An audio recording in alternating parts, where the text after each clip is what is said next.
Estimados y estimadas, ¿cómo andan? Vamos por nuestra segunda clase en esta materia de organización de la administración pública argentina.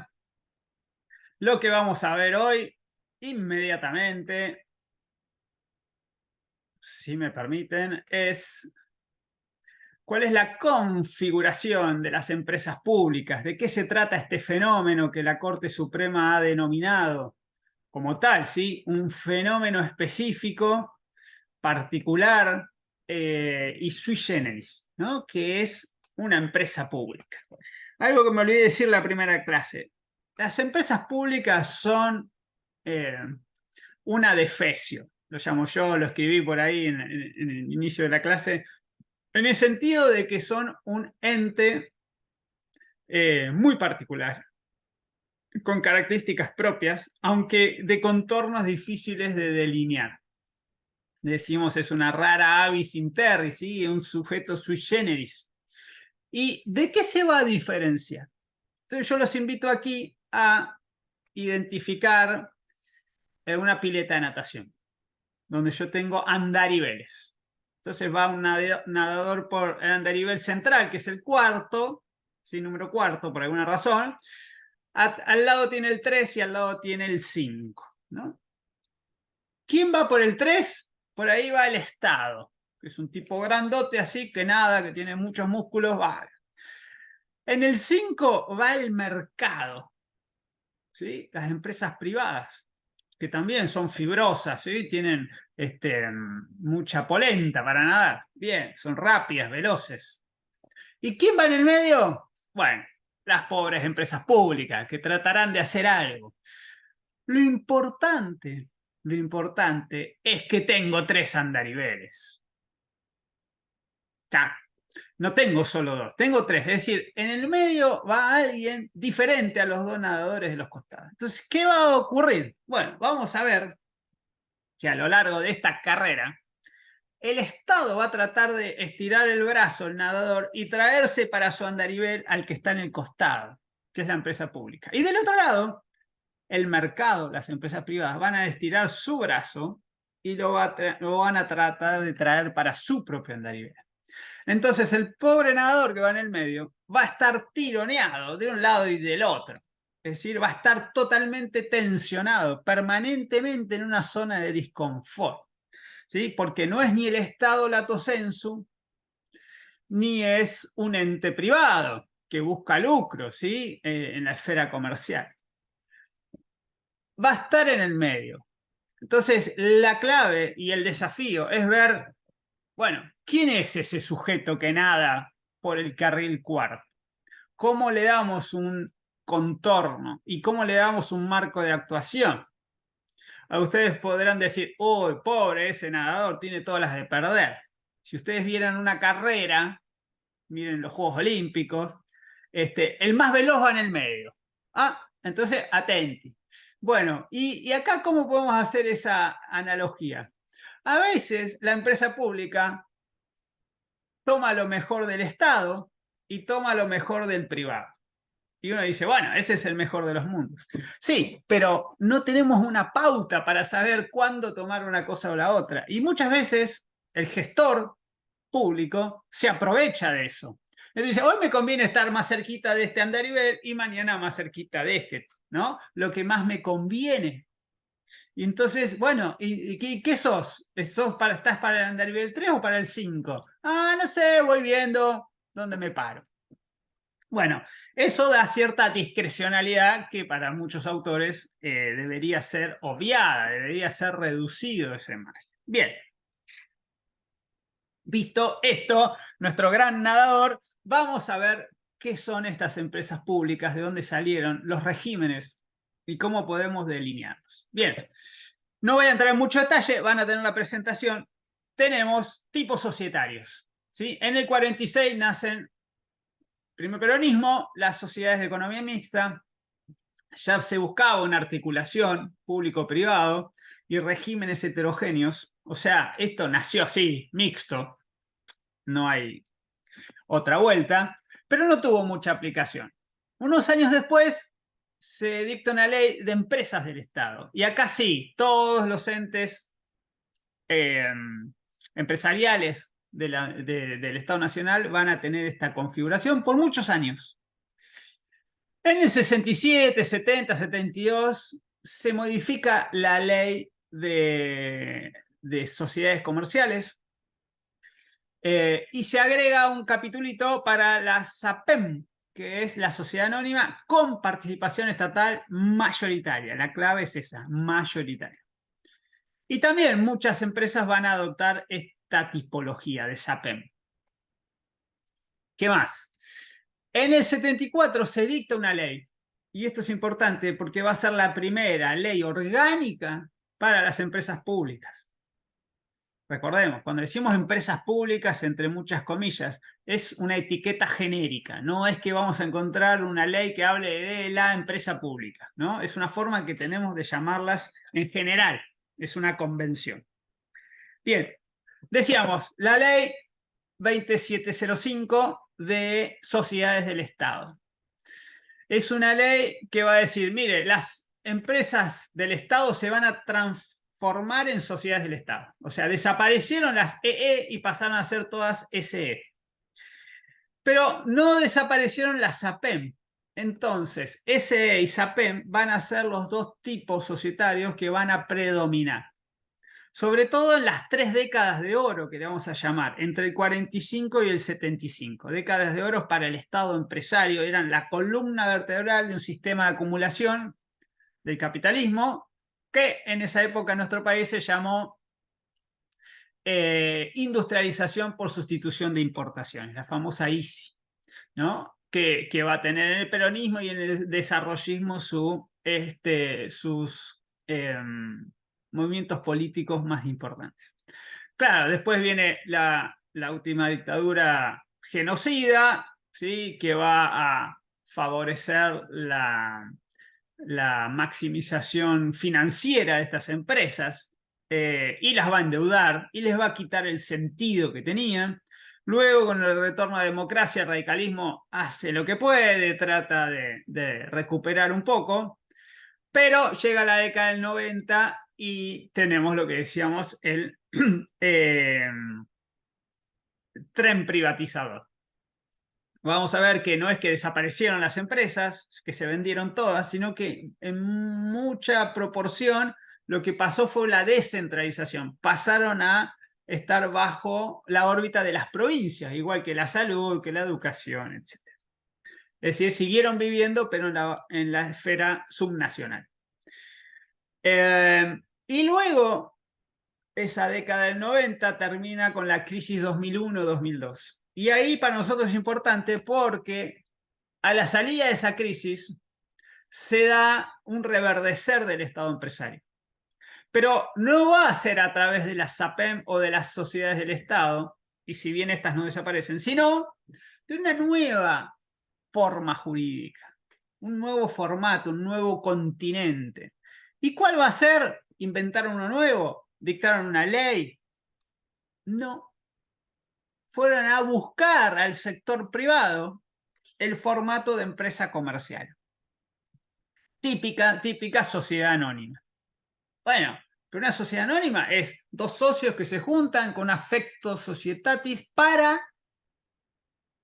prestar servicios, desarrollar bienes, pero con un fin de lucro, es decir, buscar una ganancia, invertirla, ampliar mercados, reproducirse, pero tener un lucro. ¿Y qué tiene que hacer el Estado ahí? Y bueno, no sé muy bien, pero fuimos a buscar ese formato. Bien, ¿qué es el formato? Sociedad anónima, de la ley de sociedades comerciales o ley general de sociedades ahora. Bien, pero nosotros lo llamamos sociedad anónima bajo injerencia estatal, porque es una sociedad anónima propia del sector privado, pero donde el Estado está adentro, está metido. No es que lo regula desde afuera o lo condiciona, como ustedes lo quieren llamar. O sea que vamos a tener 4 tipologías históricas y una nueva, pero es una nueva que no tiene nombre, no tiene un régimen específico. Y fíjense, si volvemos al artículo 8º, inciso B, el quinto de los componentes de lo que se llama empresas y sociedades del Estado no va a tener un tipo social. Va a decir, toda aquella organización empresarial donde el Estado tenga mayoría en las acciones, eso es fácil de ver, el capital societario, o en el manejo societario. Y eso ya nos lleva a los estatutos, porque puede ser el caso de una empresa que donde el Estado tenga un 20% nada más, no sea mayoritario, pero por la regulación interna, la norma de creación y estatuto, tenga derecho a, por ejemplo, tener la presidencia, ejercer la presidencia o a oponerse en determinadas decisiones en asambleas y directorios, es decir, derecho a veto. Y esto hace que tenga preponderancia. Entonces son las dos formas de que el Estado maneje los destinos de una compañía. Bien, acá les dejo bastante letra sobre cada uno de estos tipos societarios. Me voy a detener en estos que nos interesan. SAPEM, una ley del 67, decreto ley, ¿sí? de la época de Onganía. Para los que siguen energía, esto es importante. También la ley de hidrocarburos se dicta en esta época. Es la que le sigue a esta, 17319. Son todos decretos, leyes que hoy seguimos usando y nos deberíamos preguntar nuestra calidad democrática, ¿no? Si no es hora de cambiarlo, hacer texto ordenado o lo que fuera. Bien, lo cierto es que esto que se dictó en esta época y después sale otro decreto ley en el 72 con la NUCE, sigue estando vigente en nuestra ley de sociedades comerciales. Tenemos empresas que usan este tipo societario, sobre todo en las provincias. En el 74 se dicta la 20705, es una ley que sigue vigente al día de hoy, ¿sí? Y que tenía exclusiones expresas. Esto es importante, ¿sí? No se le va a aplicar a estas empresas el régimen de contrataciones del Estado, compras y contrataciones, la ley de obra pública y la ley nacional de procedimiento administrativo. Es decir, no van a dictar actos administrativos. Estas exclusiones son importantes porque el objeto es que tengan dinamismo, ¿sí? Que sean empresas que puedan actuar de manera ágil en el mercado. Y ese fundamento va a estar siempre, siempre presente cada vez que vean estas modalidades empresariales. Les dejo ejemplos de estas empresas. Y en el 2001 nacen las sociedades anónimas bajo injerencia estatal. Esto, de nombre no lo van a encontrar. Van a ver que el Estado dice, creo una sociedad anónima que se va a regir por la ley de sociedades comerciales. Punto. Y aparte, ¿y ahora qué hacemos? Ah, bueno, macho, vas a tener que vestirte de empresa privada. El Estado asumiendo que su actuación va a ser propia, ¿sí?, del mundo comercial. Bueno, y vamos a ver ahí qué nos genera esto, si es coherente, si hay contradicciones. ¿Puede uno, cuando yo les decía, me acerco a otro andarivel, ¿sí? Si me acerco al Estado, puedo ejercer facultades exorbitantes que suele tener el Estado frente al privado?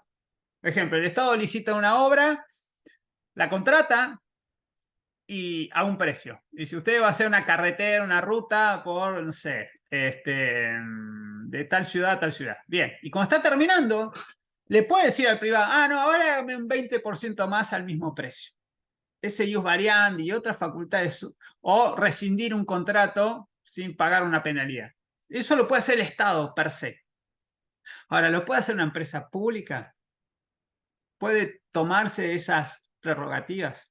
Uno podría decir sí, bajo ciertas condiciones. Ahora, al mismo tiempo, la empresa pública dice, bueno, yo me voy a vestir el otro andarivel, de privado, y eso me va a dar agilidad. ¿Y qué quiere decir agilidad? Y no voy a tener que cumplir un montón de reglamentaciones que son propias de la esfera pública, de la administración pública. Entonces no voy a dar acceso a información, no voy a hacer licitaciones públicas, etcétera, etcétera. No voy a dictar actos administrativos que después puedan ser recurridos en sede contencioso administrativa. Es un montón de efectos. Bueno, pero la gran pregunta es, ¿pero vos vas a ser Estado, vas a ser privado o vas a hacer un mix en el medio? Algo diferente. Bueno, ese es el gran desafío y a eso los invito. Bien. La característica de esta última modalidad es que tiene forma privada, pero el Estado tiene la mayoría o tiene mecanismos para manejar la empresa. O sea, va a tener un poco de cada cosa.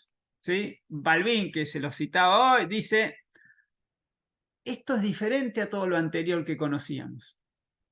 Esto va a tener, digamos, son entes no autárquicos, comerciales, pero que no van a ser administración central ni descentralizada. Porque muchas veces hay actores que han dicho, las empresas públicas son organismos descentralizados, recontra descentralizados, pero es como que cuelgan, ¿no? Cuelgan de la esfera última de la organización administrativa. Entonces, ergo, les voy a aplicar normativa de la administración central. Bueno, aquí les dejo ejemplo, acá está lo de Balbín. Posiciones maximalistas. Cuando yo les digo, bueno, se van variando, bandeando para el lado que más le conviene, uno puede identificar posiciones, decisiones o posturas maximalistas, es decir, extremas. Hay quienes dicen, no, mire, ¿qué es la empresa pública? Mire, si tiene algo que sea del Estado, fondos públicos, le ponen los directores, lo que fue de control, entonces hay que tratarla como si fuera administración central, lato sensu, toda la normativa de derecho público. Es decir, por eso lo llamamos, ¿dónde estaba? Me falta el primero. Lo llamamos como el rey Midas, ¿no? Todo lo que toca lo convierte en público. Otra posición es, no, me voy del derecho público, me escapo, la huida del derecho administrativo. Me visto de privado y no me aplican ninguna normativa, me olvido que está el Estado, que puede recibir fondos públicos, etcétera, y me pego al andarivel del privado, para todo. Acá está el rey Midas, me olvidaba. Después la capiti diminutio. ¿Qué es la capiti diminutio? Imagínense adentro de la propia empresa, ustedes son directores o directoras y tienen que tomar una decisión. El directorio es soberano, una empresa, una sociedad comercial, su órgano de decisión. Un momento.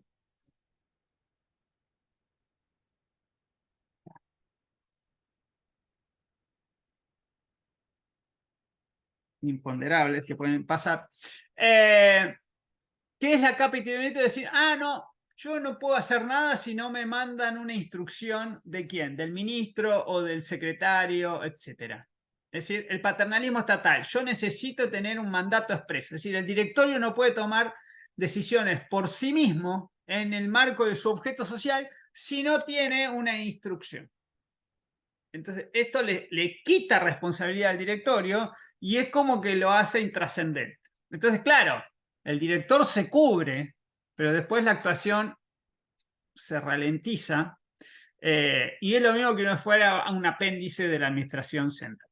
La última posición maximalista es la que decíamos, ¿qué me conviene? Una esquizofrenia intencional, voy para acá, voy para allá, decido saltar de un andarivel y después volver al otro. Imagínense una carrera donde yo me paso para un lado, para el otro, hago lo que se me canta cada momento. Bueno, ¿cómo evitamos estas posiciones maximalistas o cómo las reducimos? Bueno, fijando el contorno de ese andarivel. Es decir, dotando a estas empresas de un marco de actuación claro y específico. Eso no lo tenemos. Y usted me puede decir, pero ¿cómo, profesor? Si usted me acaba de decir que tengo la SAPEN, la Sociedad del Estado, las sociedades comerciales. Bueno, primero tengo varias opciones. Segundo, la última opción no es propia de las empresas públicas, es propia del mundo privado. Entonces ya me mete ruido. Ahora, si yo quiero jugar ese partido, es decir, si quiero andar por el andarivel privado, me tengo que correr del medio, irme al privado, vestirme de empresa comercial y olvidarme de todo lo que es público. ¿Eso lo quiero? ¿Es eso lo que quiero jugar? Bueno, me tengo que olvidar de todas las preferencias, de las prerrogativas, de todo lo que me puede acercar al otro andarivel. ¿Sí? Entonces, hay que decidir y hoy no está clara la delimitación. Bien, características definitorias, muy rápido. ¿Qué es una sabía? La sabía, decíamos, es el último estadio, el actual. Hay un montón de empresas hoy que son SABIE, tomando SABIE como un nombre que le ponemos aquí, ¿no? Ustedes pueden tomar cualquier nombre. Hay quienes dicen sociedades SAPE, sociedades de participación estatal, no le ponen mayoritario. Otros dicen simplemente sociedades del Estado, pero hay una ley de sociedades del Estado. Bueno, hay cierta confusión, pero ustedes pueden elegir. Bien, acto de creación, forma, propiedad de las acciones, objeto social, finalidad, muy importante, control interno y régimen presupuestario. ¿Por qué la finalidad es muy importante? Porque acá van a jugar dos elementos, para mí son centrales. La forma, que es una forma típica de la regulación privada, comercial, una sociedad anónima. Y por otro lado, la finalidad pública, de interés general. ¿Por qué? Porque si el Estado está dentro de estas empresas, nos tenemos que preguntar el para qué. ¿Cuál es el propósito? ¿Qué objetivos persigue? No objetivos comerciales, voy a hacer esta empresa se va a dedicar a esto, sino el para qué del Estado. ¿Qué persigue? Entonces ahí está la función social de estas empresas, que muchas veces se las reduce a que no pierdan plata, ¿sí? Verlo en términos de eficiencia económica. Si le piden plata al Estado hay que cerrarla.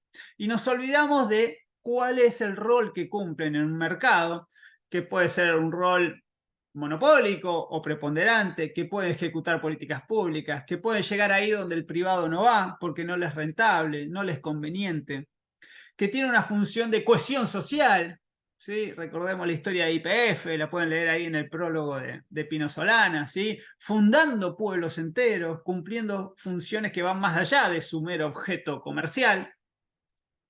Y muchas otras empresas, estar a la vanguardia de la tecnología, desarrollar sectores estratégicos como el sector nuclear, aeroespacial, satélites, etcétera, producción de energía, desarrollo de los hidrocarburos, vaca muerta, un montón de cuestiones donde queremos que esté el Estado. A veces no de forma única, sí sus empresas públicas, digamos, liderando ese sector. Bien, se los dejo. Hay una subclasificación de SABIE, la pueden tomar o no. Lo importante es entre las puras y las despublificadas. ¿Por qué? Porque las despublificadas van a ser como un estadio superior de despublificación, es decir, de quitarles el andamiaje estatal, el andamiaje del Estado. ¿Y cómo lo logran? De dos maneras.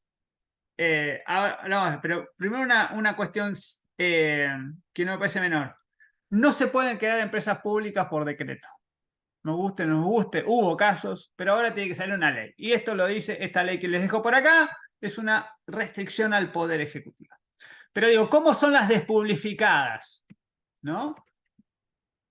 Van a encontrar que los decretos de creación o las leyes de creación dicen a esta, ¿no? A esta empresa esta empresa se va a regir por las normas y principios de derecho privado.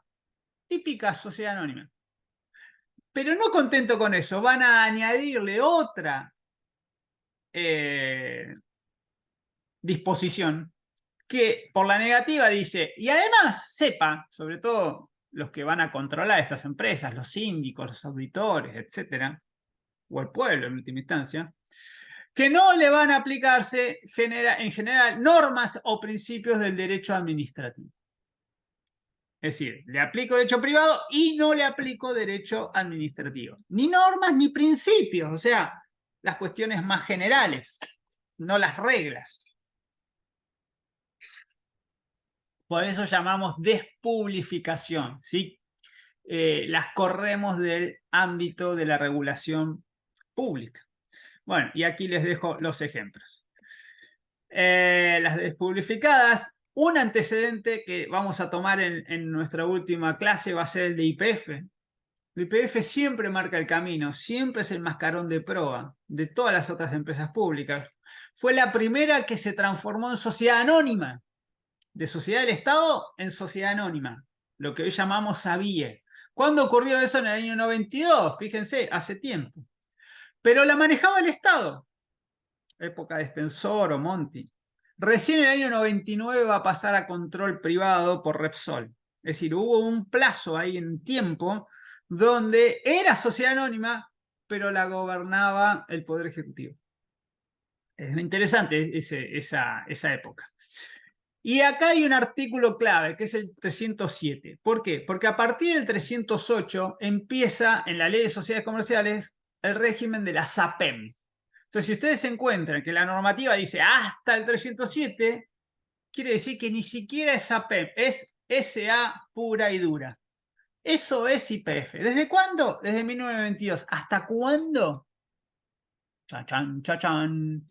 Hasta hoy. No cambió nunca.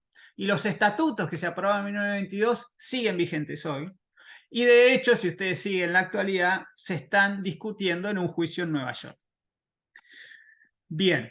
Y las devenidas minoritarias no las vamos a ver a fondo, son las del régimen de seguridad social, ANSES, FGS, ¿sí?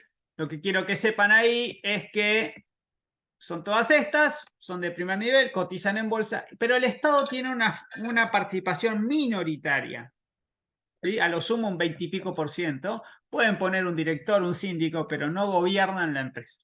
¿Sí? Entonces, en estos casos son compañías privadas donde el Estado está dentro, pero no las maneja. Entonces van a tener un régimen diferente.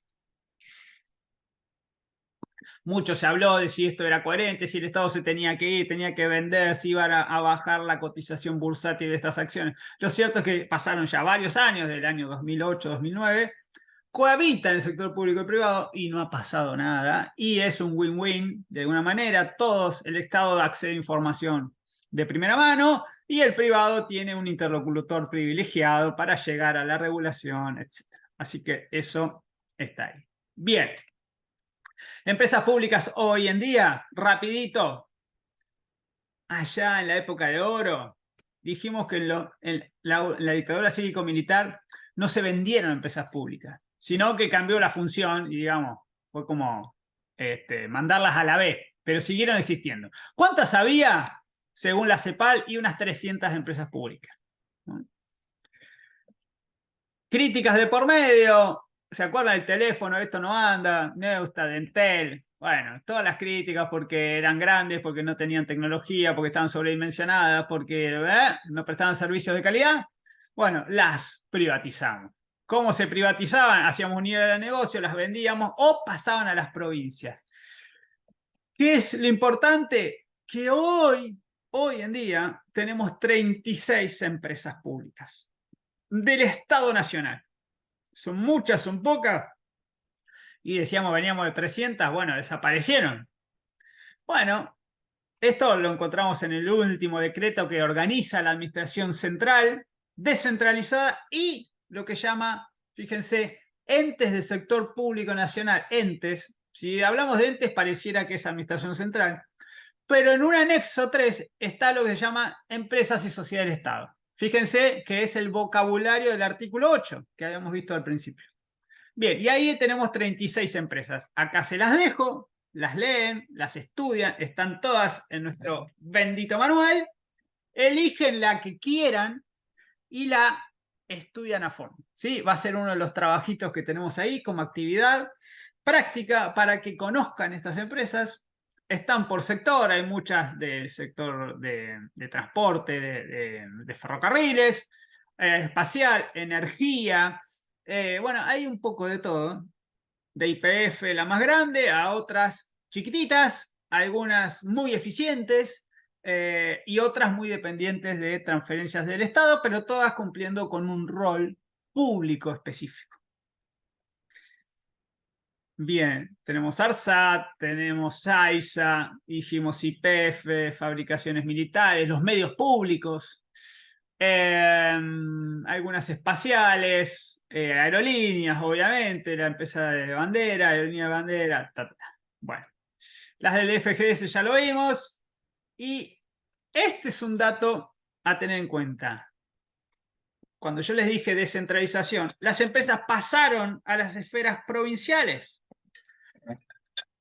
Menem lo hizo, le dijo, acá tienen, háganse cargo, hagan lo que quieran, véndanlas, ciérrenlas o manéjenlas ustedes. Se lo dijo a los gobernadores. Obvio, no les dio guita, ¿no? Como salud y educación. Pero ahí están. Y lo cierto es que perviven al día de hoy unas 170 empresas, ¿sí? Con La Rioja a la cabeza, que tiene más de 30, y después otras que tienen de 10, promedio 10, 8, 6. Todas, incluso Provincia de Buenos Aires, Ciudad de Buenos Aires. Vamos a encontrar ahí una paleta muy grande.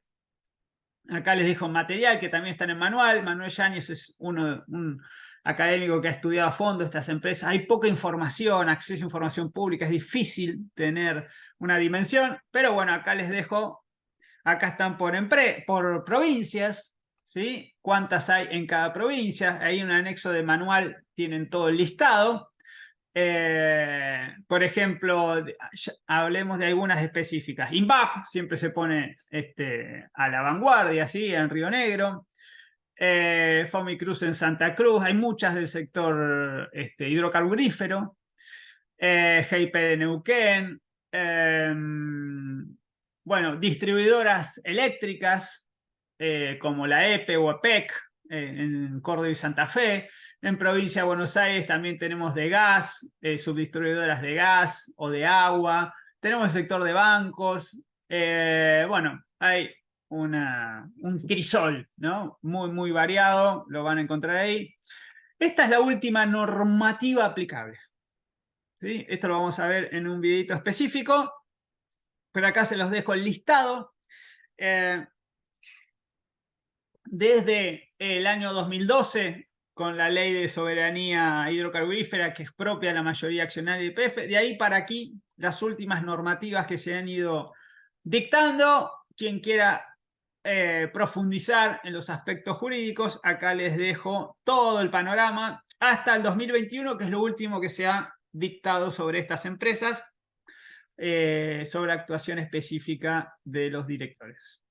Y este es un decálogo hecho por quien les habla, que es simplemente un resumen de lo que debería contener un régimen jurídico propio de las empresas públicas. Si algún día nos dignamos a juntar SAPEM, Sociedad del Estado, SABIE y todo lo que hay por ahí, y decir, che, lo pongo todo en una cajita, voy a armar este andarivel que quede bien, bien, bien en claro por dónde tiene que nadar este competidor. Bueno, acá les dejo 10 puntos, ¿sí? Hay que delinear cuáles son los sectores estratégicos, cuál es la función pública, cómo va a convivir con el sector privado, qué es el gobierno corporativo, que lo vamos a ver a continuación, qué directrices se les van a dar a los directores que están ahí, ¿sí? O sea, el Estado que pone a los directores les va a dar una comanda, les va a dar directivas para cada directorio, etcétera. Bueno, temas de control, temas presupuestarios, fiscalización, responsabilidad del Estado. Bueno, diferentes puntos lo tienen ahí para estudiarlo a fondo. Bueno, esto es todo por hoy, estimadísimos. Nos vemos en el próximo video.